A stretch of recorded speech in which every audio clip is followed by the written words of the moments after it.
Nagdaos na isang matagumpay na kaganapan ang UP Subol Society sa ilalim ng kanilang taunang programa, ang Padunungan, na ginanap kahapon sa Narciso Ramos Sports and Civic Center, Lingayen, Pangasinan.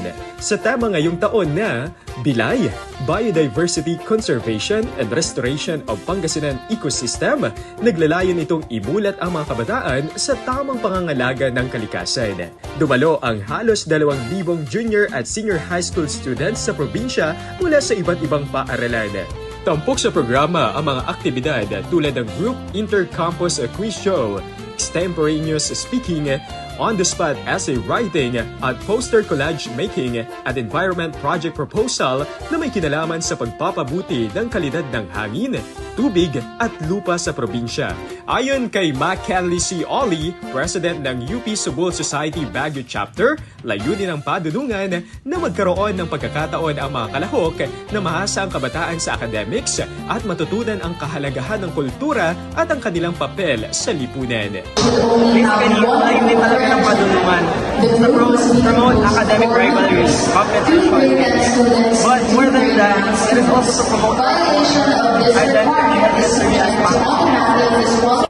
Dagdag din ni Rovic P. Hondrado, Padunungan 2025 Head ng UP Subol Society Baguio Chapter, makakatulong ang nasabing programa na mas maging bukas ang mag-aaral sa kasulukuyang problema ng ating lipunan.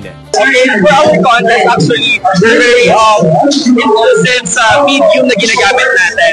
At this time, ginamit natin ang Filipino as Pangasinan.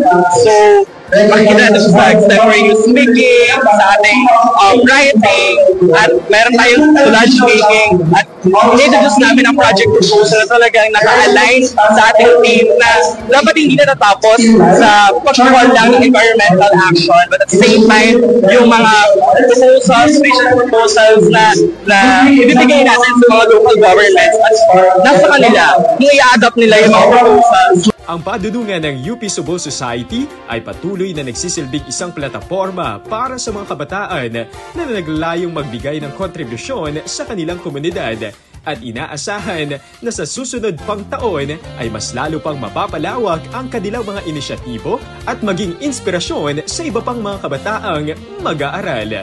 Mula dito sa IFM Dagupan, yan ang ating good news. Ako si Idol Ruru Hugutaro, tatak IFM. IFM News. IFM News. IFM News.